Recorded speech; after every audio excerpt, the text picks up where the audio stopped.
কি বন্ধুরা, কেমন আছো? আশা করি সবাই ভালো আছো। চলো বেশি কথা না বাড়িয়ে আজকের জোকস শুরু করি। এক বিবাহিত মহিলা কেবলই সবুজ রঙের টিপ পরেন। তাই দেখে পাড়া প্রতিবেশীদের বেশ কৌতূহল। তারা সবাই বলাবলি করে, আমরা তো সবাই লাল টিপ পরি, তাই ইয়ে খালি সবুজ টিপ পরে কেন? তো একদিন একজন তাকে জিজ্ঞেস করলো, আচ্ছা, আমরা তো সবাই লাল টিপ পরি, কিন্তু আপনাকে তো দেখি সব সময় সবুজ টিপ পরে থাকেন, কেন? শুনে ভদ্রমহিলা বললেন, আসলে আমার স্বামী হলো লোকো পাইলট, মানে ট্রেনের ড্রাইভার। তো উনি লাল দেখলেই থেমে যান, আর সবুজ দেখলেই বেশ চাঙ্গা থাকেন, তাই পড়ি। এইবার আরেকটা জোকস বলছি, শুনো। এক জায়গায় রাজমিস্ত্রিরা ভাড়া বেঁধে কাজ করছে।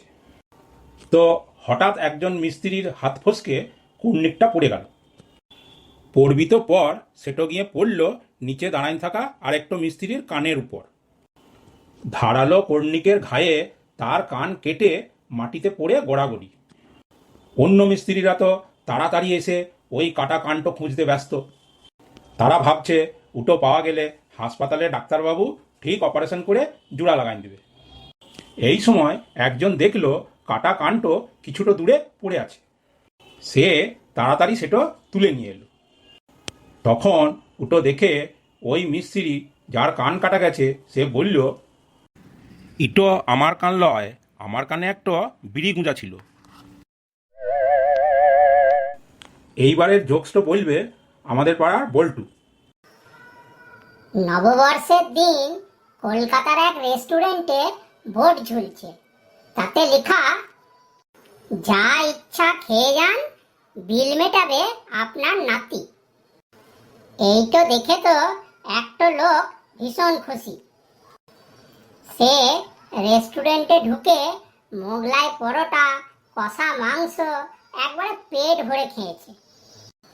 এইবার তো হাত টাত ধুয়ে রেস্টুরেন্ট থেকে বেরোতে যাবে। এমন সময় বেয়ারা এসে হাতে বিলটা ধরিয়ে দিল। বিল দেখে তো তার চক্ষু একবারে চড়ক গাছ।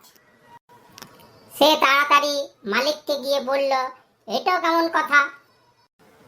আপনারা যে বোর্ডে লিখে রেখেছেন। শুনে রেস্টুরেন্টের মালিক হেসে বলল, আরে মশাই, আপনি ঠিকই দেখেছেন। তা এই বিলটা তো আপনার লয়, এটা আপনার দাদু খেয়ে গেছিল তার বিল, বুঝলেন? No, no, no, no.